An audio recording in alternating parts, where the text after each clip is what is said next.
Hello. This is Jonathan, and you're listening to the Johnny Talks podcast, the place where we help you achieve your financial goals.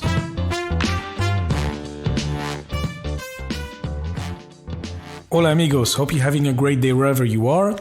And if you're a new listener to the show, special warm welcome to you. I really appreciate you tuning into the show. And if you're a returning listener, welcome back. I appreciate it even more. With the recent murder of George Floyd and the current protests happening in the US, I wanted to share some thoughts around racial inequality on the podcast as well. As I was reaching out to my network, I got connected with Jason Hines, who's coming on the show today. Jason is no expert on this thematics, but he's nevertheless deeply motivated to share his thoughts as well and to raise awareness on the issue.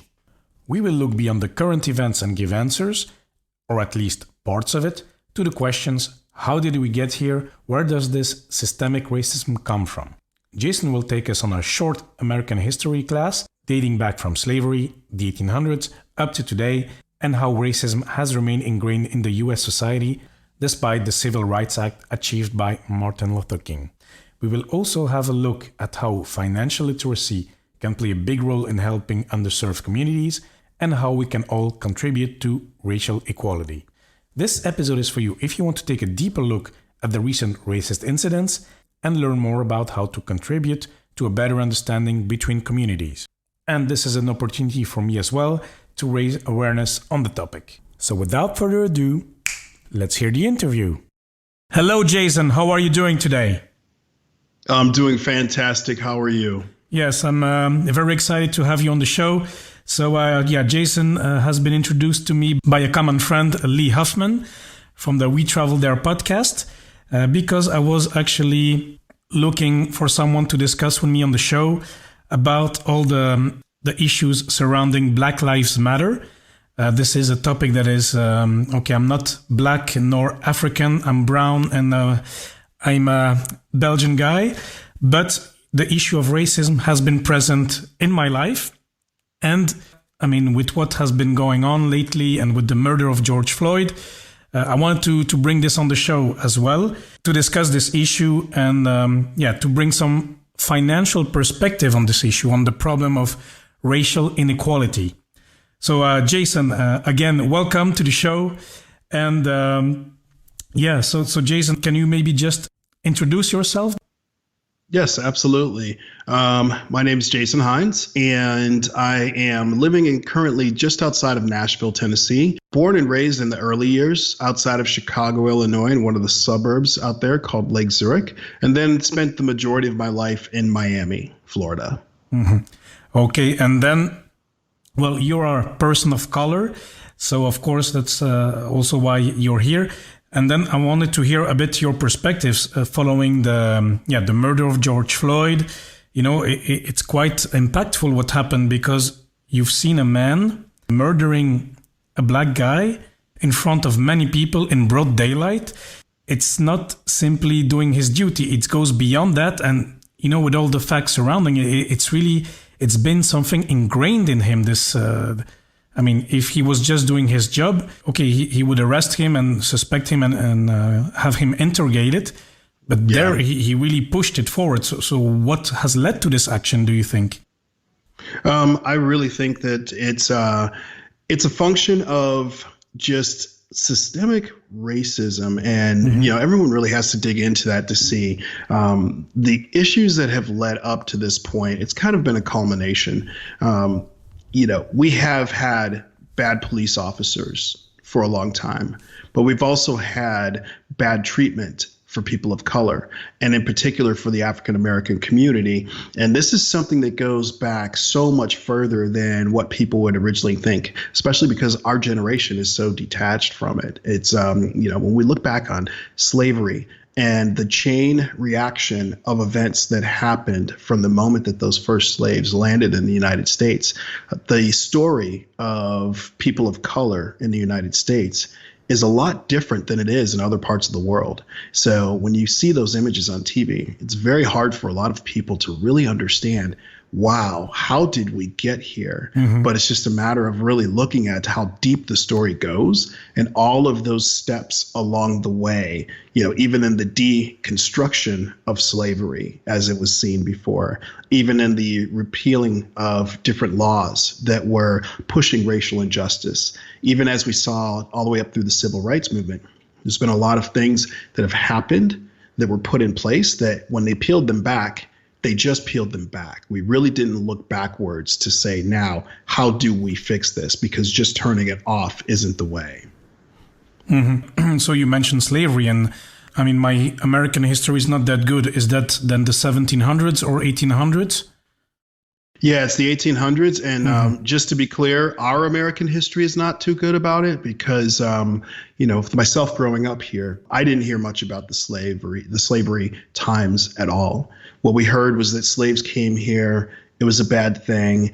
Abraham Lincoln freed the slaves with the Emancipation Proclamation. And then after that, everything started moving good. There was still a little friction. Martin Luther King was a great man. Civil Rights Act passed in 1968. And, the Civil Rights Act of 1968, when that was passed, in the history books, that's when things ended completely. And it wasn't that bad going into it, when the reality is the history, especially now that so many different medians are coming out that we can find it on. I mean, you can find media anywhere. There's so much information that's coming out that now the education level is getting a lot higher. You have to seek it on your own or have a friend that's introducing it to you, but it's spreading like wildfire, which is why we see such a backlash going on right now. Mm-hmm. Okay, back then in the 1800s or 1700s, in the start of slavery, why was there no equality among white people and black people? Well, what was the issue? I think that the real issue is that, throughout history around the world, I think that, slavery is not uniquely American. Mm-hmm. Slavery is something that has been a part of our civilization since man began walking upright. And if we look during different periods, there's always been different hierarchies that have existed with slavery. The big difference with the United States was that slavery was commoditized at such a high rate, and it was coinciding with the time when capitalism was being born, that slavery provided a blueprint for modern day capitalism. They were able to look at yield management. They were able to manage inventory. They were able to manage production efficiencies, just everything across the board, because it was built out in the same way that capitalism is today. It was commoditized at a much higher rate, which is why it lasted a lot longer than it should have, given how advanced our civilization was at the time. And there was also this hangover that existed afterwards, which prompted all of the different things that happened to African Americans in the years following slavery, and why it has been such a hangover. It's taken so long to be able to repair it, as well as each time, I like to compare it to if somebody is sick, if they have a disease, you don't treat the disease in a sense of, here's your symptoms right now, so let me just pull those back. You treat it to try to find the root cause of it and eradicate the root cause. You have to peel back to how it started and what the issue was. With slavery, we haven't treated it in that such. We've treated slavery in a sense of that, let's just peel back layers without going back in history to figure out, why did this happen? And from the moment that it happened, what is the residual effect that it has caused? And I think that's what the real root of the issue is. Yeah, so when you say commoditize, it means that black people or people of color are viewed as a resource then, as a means to an end? Yes, and in no way saying that is true today. However, the hangover from that sort of perspective is what has damaged us. So let me explain it in a different way. If we look at it, back when slavery was at its peak, it was the highest GDP industry within the United States, more so than railroads, more so than factories. It was the highest thing. Cotton was this incredibly wealthy business that was then able to reap the benefits from shipping cotton around the world. It was an incredibly high demand. So if we look at it from that standpoint, and we look at it that the expansion of slavery to the point where it was making that blueprint for capitalism, when they were taking out mortgages to be able to build out plantations, to expand, et cetera, their collateral for those mortgages, it wasn't land, it wasn't the home, it wasn't the facilities there. It was the actual slaves themselves. Wow. So in turn, they would actually take loans out on banks and, out from banks and use the slaves as the collateral for said loans to be able to purchase more slaves, to be able to expand their capacity. If they were foreclosed on, the slaves were repossessed. So because of that, it got into a sense of that the slaves were a commodity. It was a lot more like looking at it like cattle or like horses than it was looking at it as people.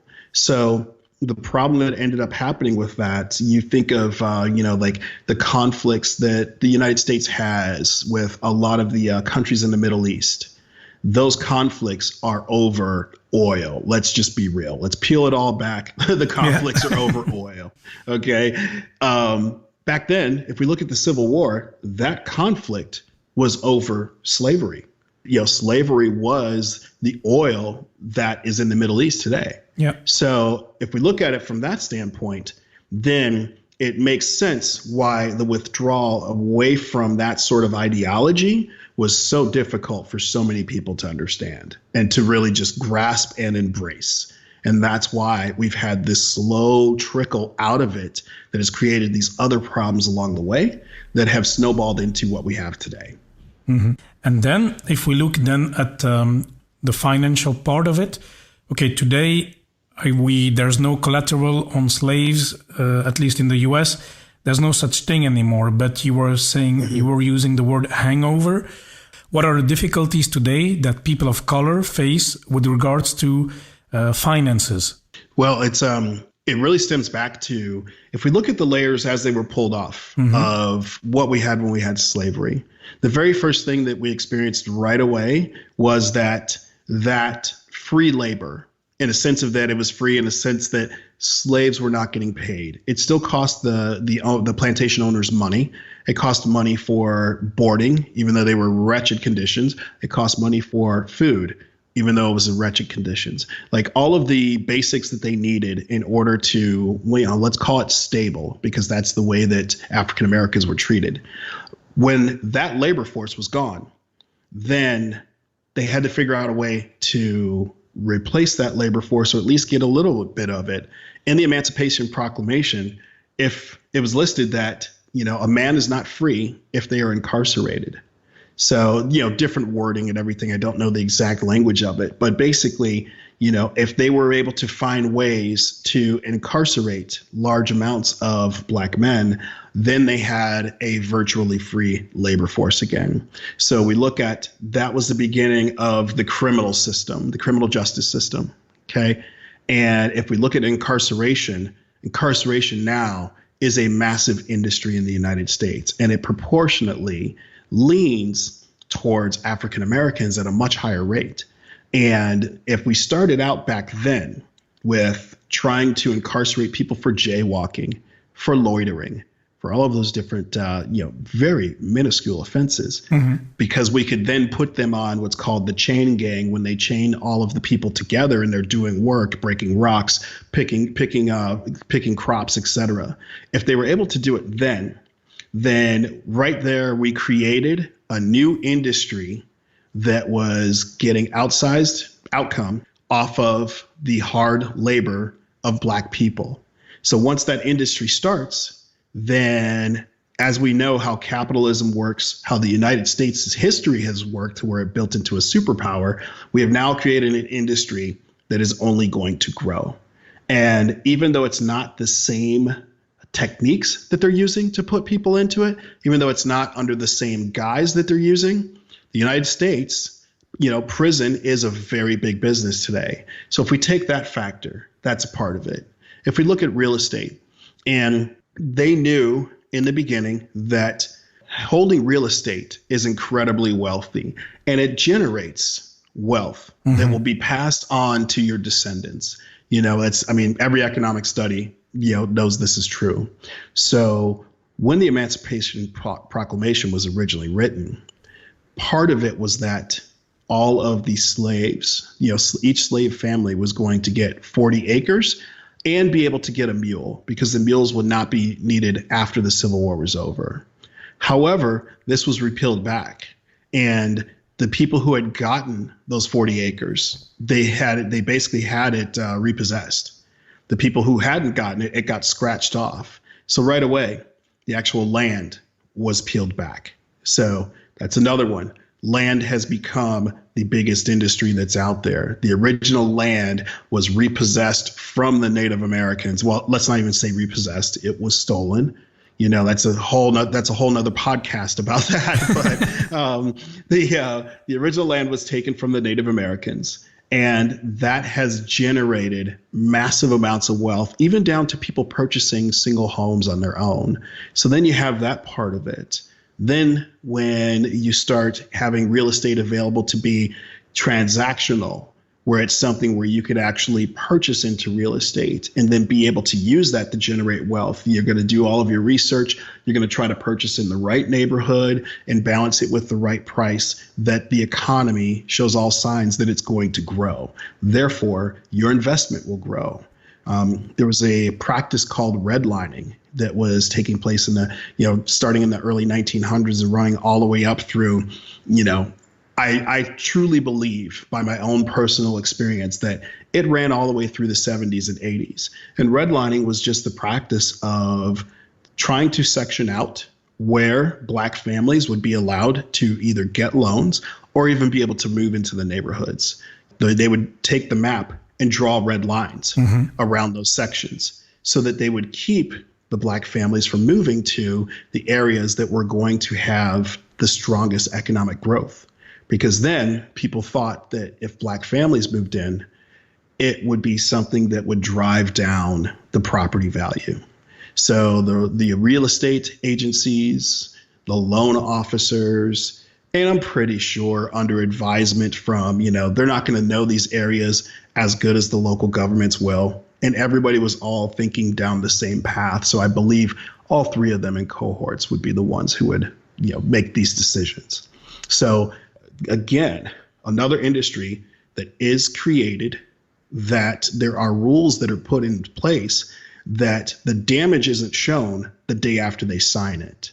The damage is shown 20 years, 50 years, 100 years, 200 years after all of these steps are signed in. So that creates a snowball effect to where we are today. Mm-hmm. And then you mentioned that this redlining practice has held up to the 70s or 80s. When you think about it, it's not even that old, huh? It's like 40 years, 40, 50 years. Absolutely. Absolutely. It's not very old at all. I'm lucky.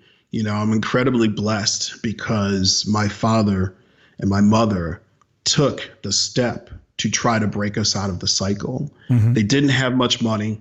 They didn't have financial acumen, because financial acumen is something that is passed down from generation to generation, or you have to know that it exists to seek it out. So they were incredibly challenged. But in 1976, my parents decided we have to get out of this part of town. We have to move out to the suburbs and try to begin building at least a good foundation for our family, at least education-wise. And, the challenge that we met with the first place that we moved was incredible resistance to us moving into our home, to the point that one neighbor, I'm not going to use the exact language that they put on this petition, but one neighbor started a petition that got passed around the neighborhood that basically said, insert the creative word, but we cannot allow African-American families to move here. And this was a petition that was signed. It was signed by a lot of people. So, when we look at redlining, it may not have been something that was legal in practice, but it was deeply in practice by private and municipal citizens. So they were afraid that their housing and that their houses or their neighborhood value would go down. Yeah, it's they're afraid of the neighborhood value, but also, let's face it, if we started off as a society that this group is looked down upon, is looked as less, is looked at as to be hated, then a lot of what they had was that it was driven by hate, the color of our skin, the the way that our hair looked, the clothes we wore, the music that we listened to, everything about it was something that, unfortunately inspired bad feelings amongst other people. So because of that, that hangover, that's when I speak of the hangover from it, it extends all the way through. I mean, let's look at it. Each one of the examples that I've spoken about have been things where some industry or some person has used the labor of Black people. And in this case, it's going to work, earning a paycheck, and then using that paycheck to try to pay for shelter. They've used the labor of Black people to earn outsized wealth. If we look back to the financial crisis in 2008, and in particular, the subprime mortgage crisis that came out of it, subprime mortgage loans that was a tool to be able to use the labor, which is the money that Black families made, to earn outsized wealth and income for corporations. That was something that was a very perfect example, so much so that some of the banks on internal memos called them ghetto loans. And they were going to community centers and churches to try to figure out how they can find someone that was a leader and trick them into selling these loans for them within the Black communities. Because again, the financial acumen is not there. The time that we had where we were able to start developing that in the early 1900s, you have something that's being in Europe, you probably haven't heard of the Tulsa Massacre, but the Tulsa Massacre was when Black residents had taken up a part of town and they had built what they had nicknamed Black Wall Street. It was its own functioning portion of town with its own functioning economy, its own functioning shops. There were homes. They were starting to build all of the things that we were still very far behind on, and had built this blueprint for it that had something like that continued to go, it would spread to other cities. It would spread to different industries. It would spread to different generations. My great-grandfather would pass it on to my grandfather, who would pass it on to my father, which would then pass it on to me. All of these tricks of the trade, of finance and wealth and education and all of those pieces. Black Wall Street was the blueprint for the Black community to be able to move forward. And they burned it to the ground and killed over 300 people. It was seen as, if the Black community at that time was able to move forward, then that was a threat to what white America felt like then. So when we look at what we had just said about having to rewind back and fix the things that had gone wrong, not just get rid of it. You can't go and burn down a Black neighborhood and kill all of the people in the neighborhood right now. That is against the law. However, we didn't fix the problem of that. This was the beginning of our culture figuring out this secret on how to thrive in America. And it was gone. Mm-hmm. Wow. And when I was a kid, I read the book of Martin Luther King. Yes. And then you would think, a great movement was created. And then you have the speech and everything, all the people gathered, Martin Luther King facing resistance. This is a major event that will help with fighting against racism. But it doesn't seem that it has, it has certainly helped a lot, but still you see that it's still, there was still redlining in the 70s and 80s. So it helped a lot, but we are not there yet. So what can we do? Yeah, we have to. Do we need another Martin Luther King? I think to answer that question, yes, we do. The movement that's happening right now is showing the promise of actually being that it's the power of we rather than the power of he. He was an amazing man. His tactics that he used and his strategy that he used, there's an awesome podcast that I was listening to, and it's somebody who Overcoming Racism is the name of the website. And, I personally know the person who runs it. Fantastic resource. And he basically put out a post explaining that Dr. King was not just about the peaceful protest for the sake of not upsetting what the white people back then thought. He was about the peaceful protest because if he does get put in jail, then we're going to get mass amounts of protesters put in jail. We're going to get images that go around the world of peaceful protesters being beaten by police, peaceful protesters being incarcerated and being persecuted. And that's going to start to drive economic strain. It's going to start to drive relationship strain for the United States around the world. So it was peaceful by design, but it was also that once we get to the point that the peaceful isn't working, then the violence can happen. And what we saw in 1968, after he was assassinated, the list of what they were fighting for was not extensively deep. It was literally to get a couple steps more to even. Yeah. Mm-hmm. And after he was killed, then that's when the riot of Washington D.C. 1968 happened, and literally that riot is what pushed the government to actually pull through and do the Civil Rights Act of 1968. It was the only way they were going to be able to stop it. So the unfortunate part, and it's, we kind of liken it to today. Today, don't get me wrong, I am not somebody who is in support of riots. I am not somebody who wants to have any sort of harm done to business people. I'm not somebody who wants to see violence that happens.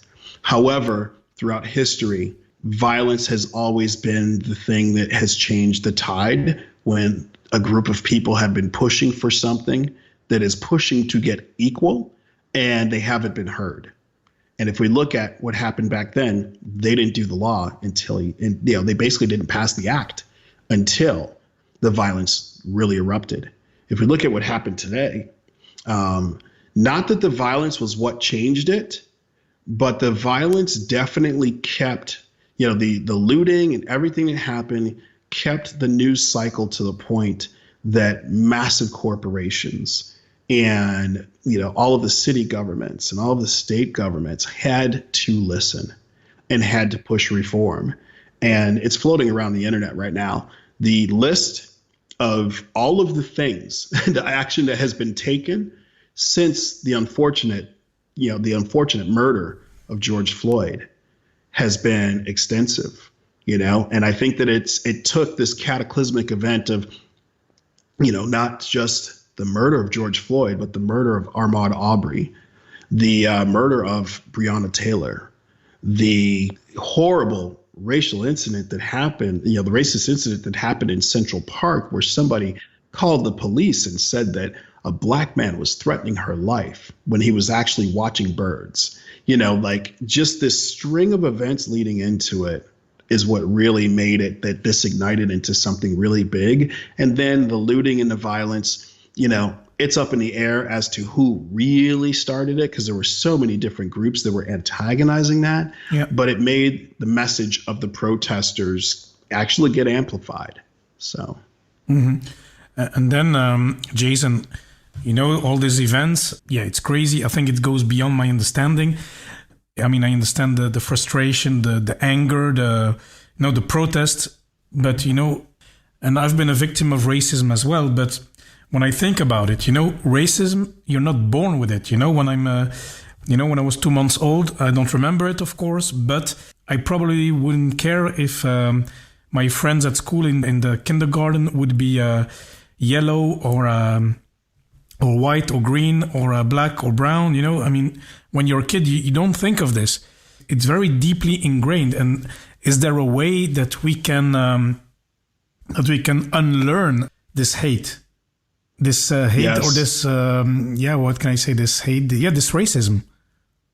Yes, definitely. I in my heart, I believe it. And again, I am no expert, just somebody who's done a lot of educating myself on the subject and really dug into it. And I'm somebody who's been Black in America for over 40 years. So from my opinion, I believe that it can, because like you said, you're not born with it. But also in the United States, you're not taught this in the education system. You can pick up racial tendencies while you are at school because of other peers that are around, but you're not taught racism by the education system. You are just deprived of the real truth of how things have happened.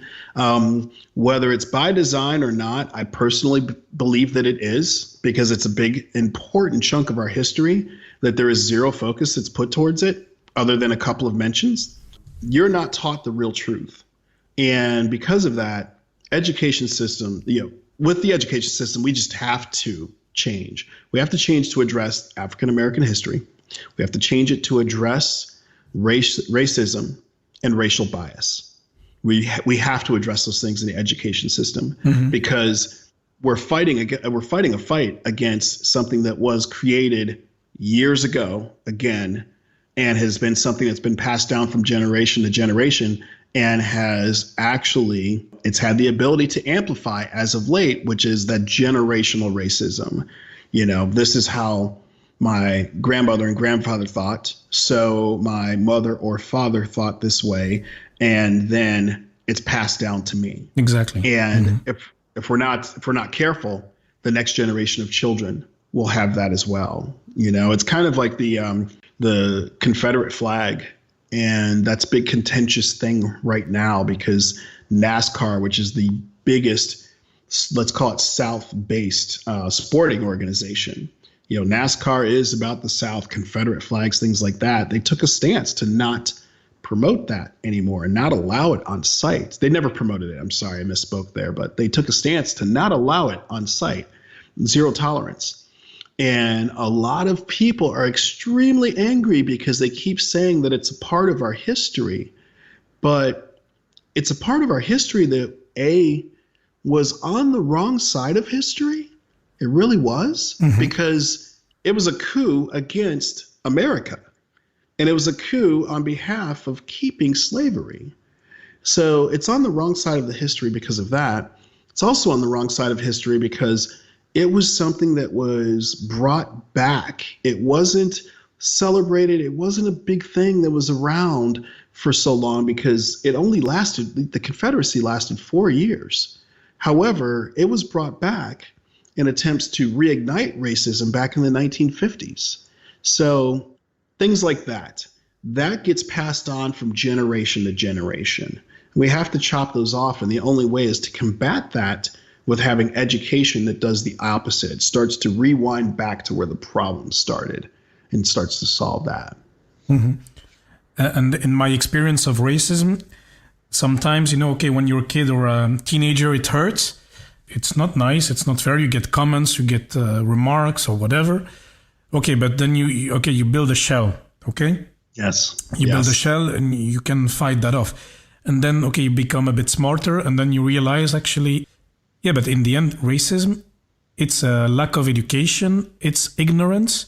You get these jokes or these comments, and it's more about stereotypes that people have. And as such, those people who make those comments, they haven't experienced whatever it is with you, whether it's a lunch or whether it's, going to the church where you go, or going to, they don't know your community. They don't know. For me, I'm a bit of a weirdo because I'm not a weirdo. No, for me, it's a bit strange. I'm a hybrid, I'm not, people on Instagram, they see me. I was born in India. I'm Belgian, but my parents are white. I'm adopted. So most of my life I have spent with white people, and all my family members are white except my sister, who's also adopted. So, so I'm usually in the white community, let's say. Yeah. But for example, like for you, maybe as a kid, you were maybe more hanging out with the black kids. You go to events with black people. So, maybe there's not that mix. And then I feel that people have not really, they have not made the effort to get to know the other community. And that is, I think, one of the key to understand each other better, maybe.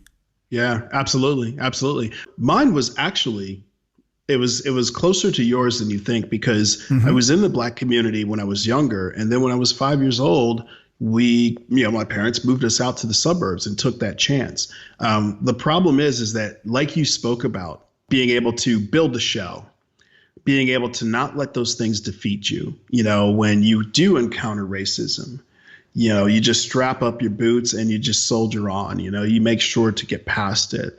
That's what we had to do to survive. My parents, obviously, just for taking that risk.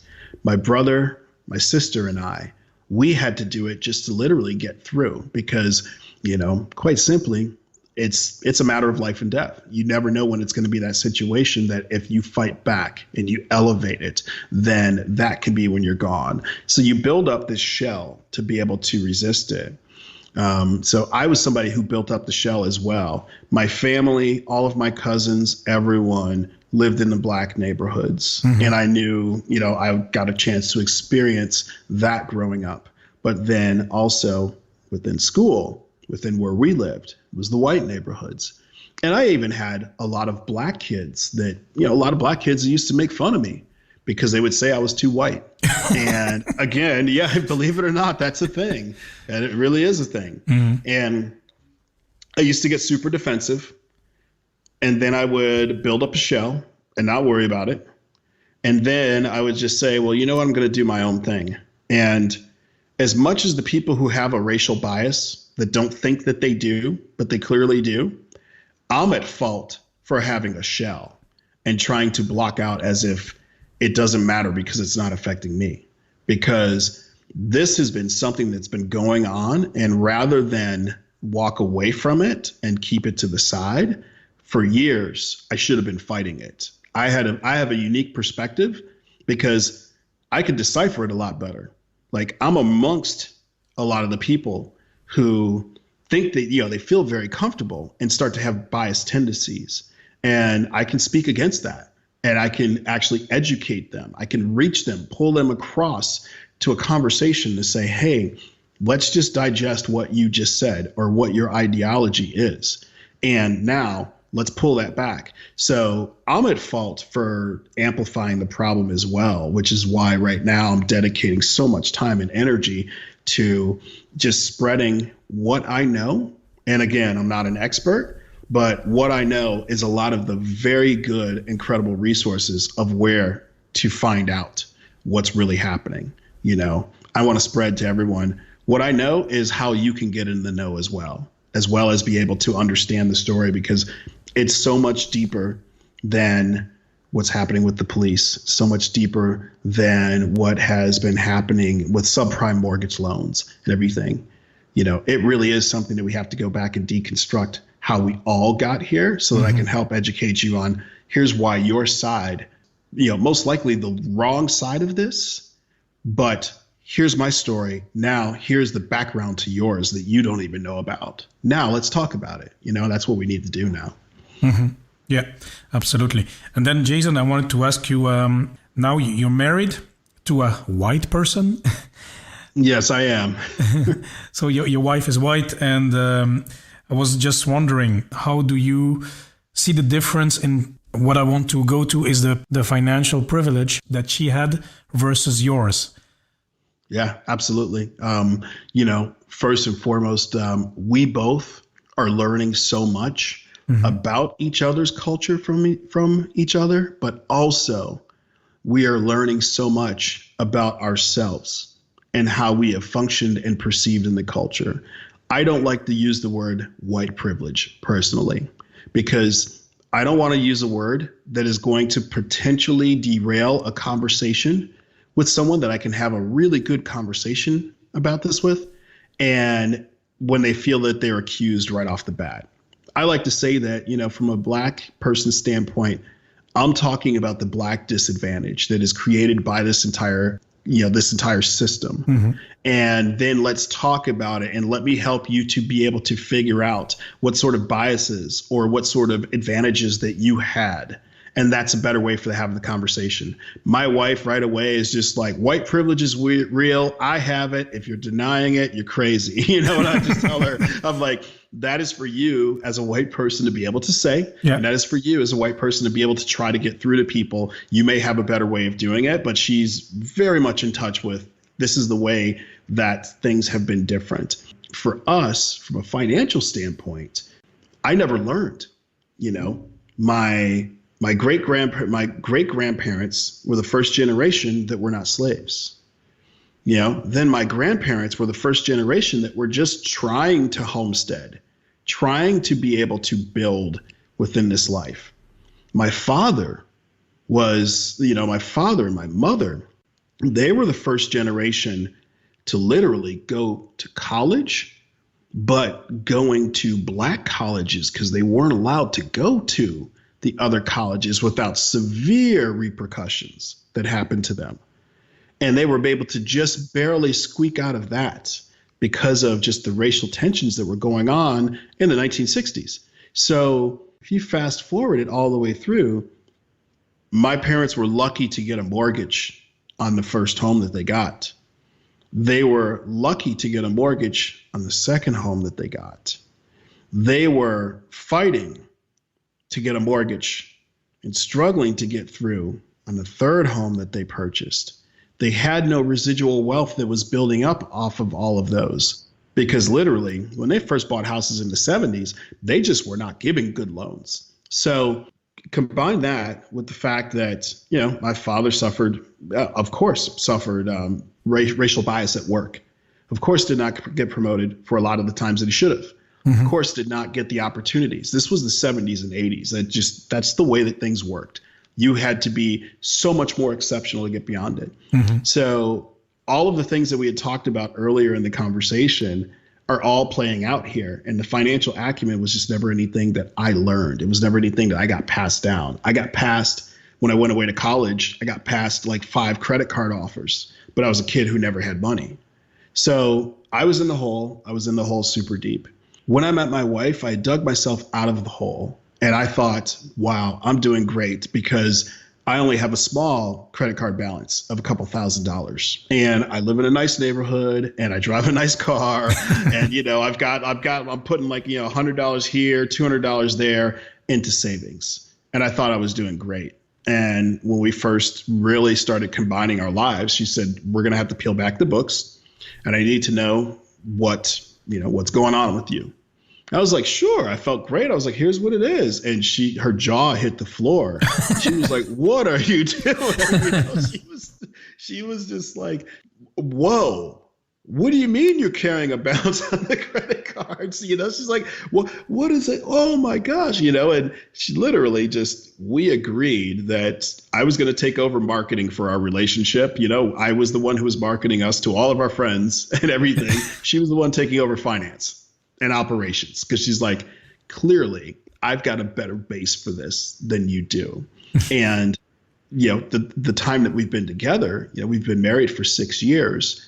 I have learned so much from her. And it's finally that financial acumen that I'm like, okay, I could actually go out and speak to a younger Black person that doesn't have the ability to learn from this. I can speak to that kid, and I could teach him or her how to actually start building this. And I think that that's a huge thing. It's a huge mm-hmm. thing. And, you know, she got it from her father, you know? No, it's something, okay, we talked about this before the show, and it's something that surprised me a bit, or that at least I didn't think about it, you know, because for me, you know, as I said, I'm a hybrid. So I get mm-hmm. the privileges of the locals here in Europe. Yeah. I mean, all my family is white. I mean, I have that generational wealth. I mean, my grandparents passed away 4 years ago. And, okay, there's some heritage, you know, it's passed on. Yeah. And then in the end, my parents as well will pass away, etc. So, and probably my grandparents had some wealth from before. It's not that we're super rich, but at least there's something being passed on. My parents are not financial experts neither, but at least, you have that already. It's kind of systemic in the way it's been done.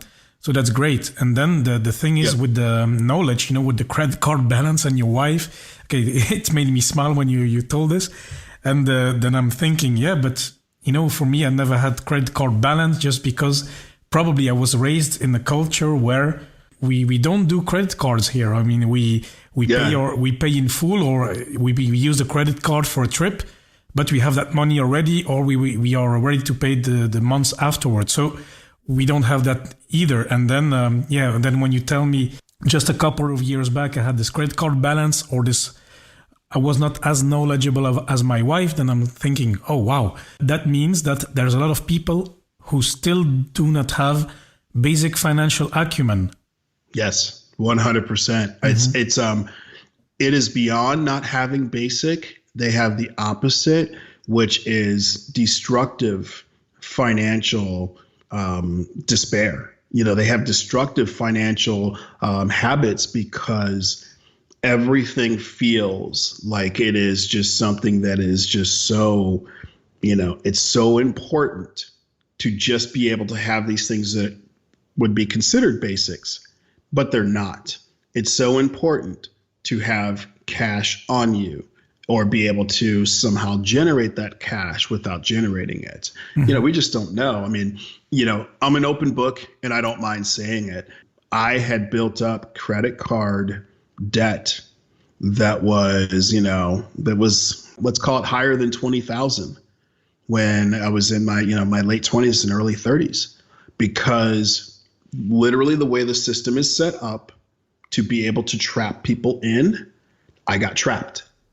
And I just, was trying to rob Peter to pay Paul.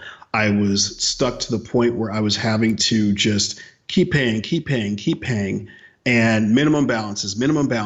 It's the perfect trap of what they're designed to do in order to make the banks that outsized revenue, until finally I did the worst thing. And I thought it was the best thing possible, which was I withdrew money from my retirement fund. I withdrew money from my 401k to pay off that credit card debt, because I was, my credit was in the toilet. I could not get a loan to save my life, couldn't buy a house, couldn't get a car, couldn't get anything that I thought that I needed at that time. And I just wanted to make it go away. I got to the point that I was so desperate that that's what I did. And that's when I talk about the systemic issues that happen. It's not that this only happens to a Black person. It's not that it only happens to an African American in our country. However, it happens disproportionately to us because having that base, so at least there's an opportunity for the net to catch us. It's like, hey, this is financial acumen. Come over here. It's so much further away. So I literally I was the poster boy for the system.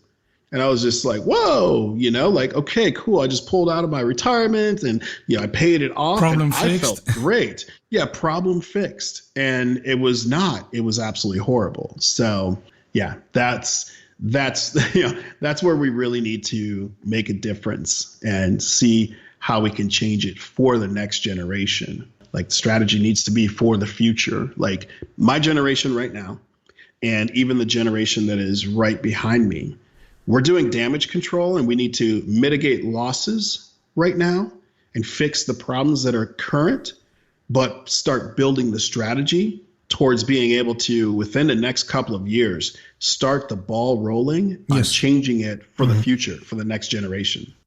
No, absolutely. And there's so many things to do, but we can all contribute in our ways. And I think what you've been telling us today, it's really great, because it's to raise awareness, and because this show is listened to by Americans, people in Europe.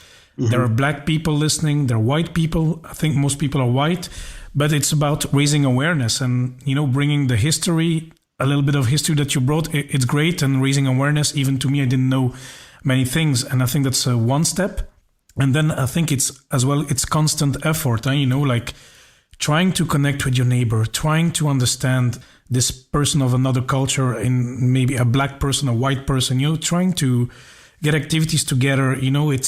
It's not much effort. Maybe it will pull you out of your comfort zone, but it's for the greater good. And then, all those small efforts, they will lead to a positive future for everybody. And we talked about financials, of course. Well, the podcast is about helping people with their finances. So people, as many people as possible can listen to this podcast. I have a lot of other friends, in the FinCon community that are producing podcasts for everybody, for helping them with their finances. So it's for everybody. So if we all do, and you have your group, your Facebook group as well, to raise awareness. So it's another great step as well to help connect people and to raise this awareness as well. What is your Facebook group, Jason? The Facebook group is the Colors of Conversation, and it's an open group. Anyone can join. And with the Colors of Conversation, what we're trying to do is put together all of the resources that we can about a number of different topics, and some of which we discussed today, including educational curriculums, as well as educational tools for parents to teach their children about racism. Oh, that's great. Tools for people to learn African American history, and tools for having tough conversations with people. This is nothing original. Everything that we're finding, that we're assembling here, is all available on the internet. It's just so many resources are out there on so many different websites and everything. I wanted to put them all in one place, as many that we can find, and then have a platform for people to be able to discuss with each other. Because the most important thing for us right now is to keep people engaged. Exactly, to connect. Yeah. To connect. The last 3 weeks has seen, I think for the very first time, the world has united under one cause. And it is incredible to see. However, there's different levels of operatives here. We've got the operatives that are out there protesting, raising awareness, and I hate to say it, but they're driving the momentum. And it's not to diminish that job, because it is so needed. But that's the front line that is really pulling people in to see this awareness and keep the momentum going. We have the people who, like we were just talking about, so many people need to have these conversations, and have these conversations now within their peer groups, within their even coworkers, etc. Anybody who is sitting in the middle or slightly on the wrong side of this, we have to get people to see the light and change over. There's a herd mentality. The more people we get, it becomes magnetic. It's just like a planet. It's going to start pulling people in. So we have to make sure that we keep this spinning, and we keep it just really being able to let people know you're on the wrong side of this, and you could see, because 75% of the world is on this side. Start coming over. And then we need to have the third part of it, and the most important operatives for the future are, we have to start laying the blueprint for what do we do right now to drive change for the issues that, for all of the issues that we discussed, to at least get it to the point where we're stopping the hemorrhaging. We have to stop the bleed that's going out. How do we get it to that point? With law enforcement, with the Black communities, with education, etc. Then, and obviously with racism, just racism as a whole. How do we stop the bleeding? And I think that that's happening in a lot of circles. But then we have to put together the blueprint for the future, which is, we need to educate the next generation of all people to get along and love each other as humans and be empathetic to what happens on all sides. And we have to educate the Black community of the future. Yes. We have to teach people financial acumen. We have to teach people the education about their history, and to really know the story of why it's so important to break the cycle. And we have to give them opportunities. We do. It's something from the financial community. Probably the best thing that we can do right now is adopt a community, find a community center, go there, give the knowledge that take some mentees under your wing, and then follow them. Don't just go deliver a presentation.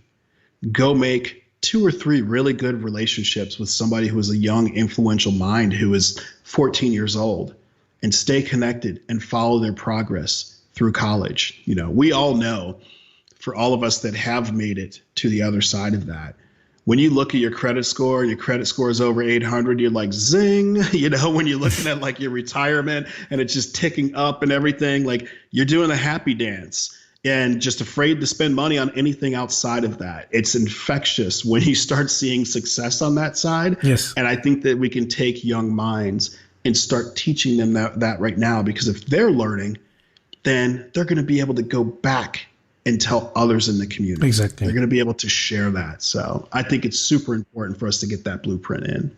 Mm-hmm. Now, very positive message here, Jason, and I really like your lessons, and I think we should all work on that. So thank you very much.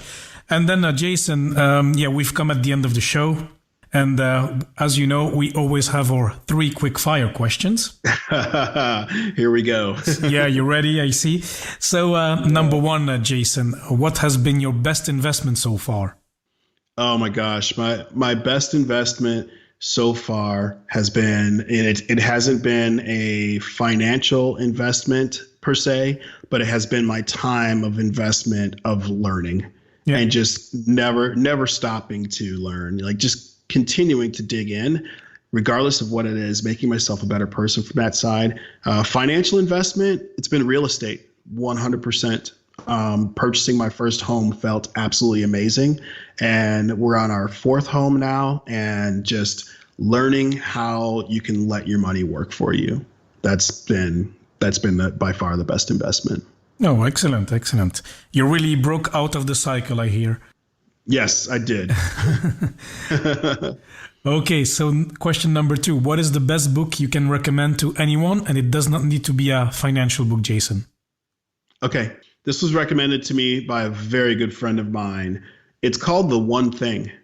And The One Thing is about a philosophy that helps you to really streamline your thought process on how you build the strategy for just how you work through life.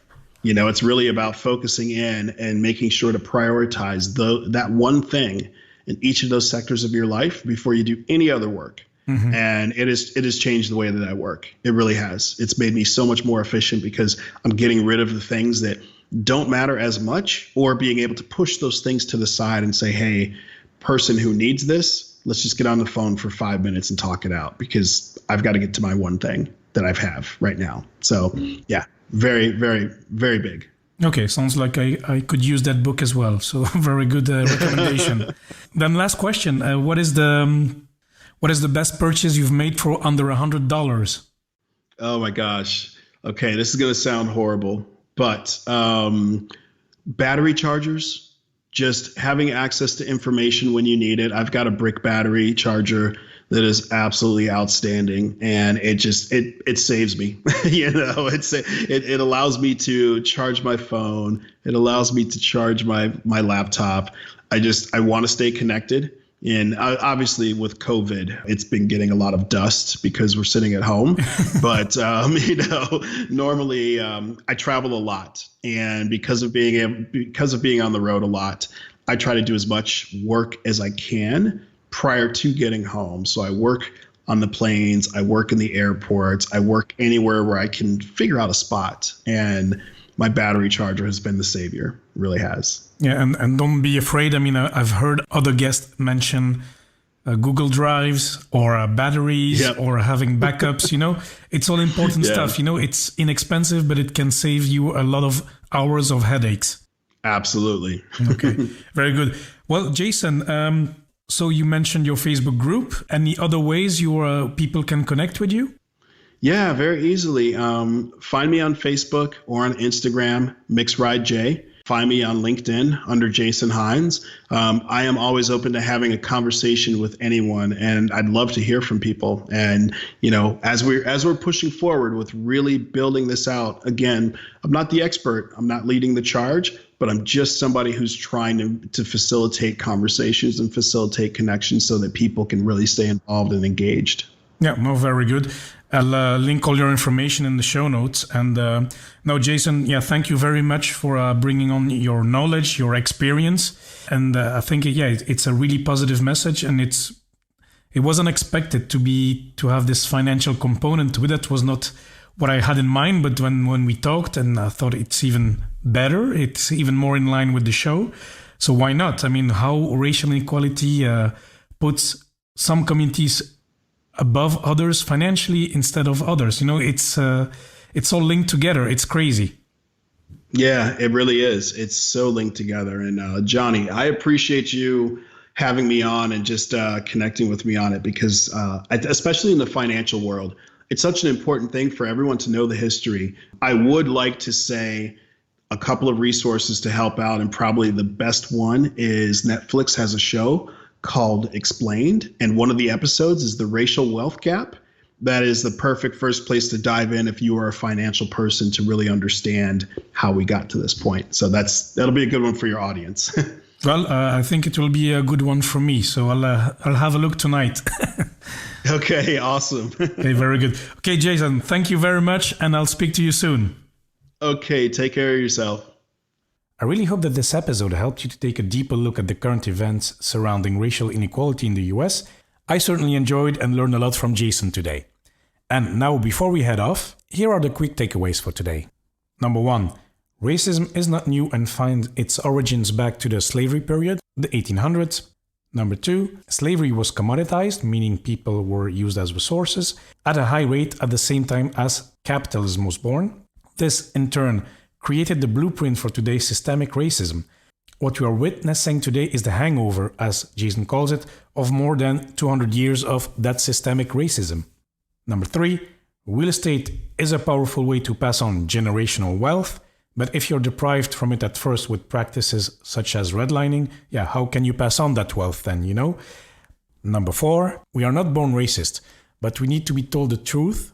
We need to be educated on what has really happened. And as Jason believes, we can unlearn racism by educating ourselves and get to know each other better. And yes, that may mean getting out of our comfort zones. And last but not least, we can all contribute to a better understanding of each other. So let's get the ball rolling for helping the next generations with raising awareness, educational content, and financial acumen. So that was it for today. Thank you so much for listening. It really means a lot to me. Make sure you subscribe in Apple Podcast. And of course, please do not hesitate to contact me if you have any questions or feedback. Send me an email, john@johnnytalks.com, or connect through social media at Johnny Talks on Facebook, Twitter, and Instagram. And amigos, once more, thanks so much for listening, and I'll speak to you next time.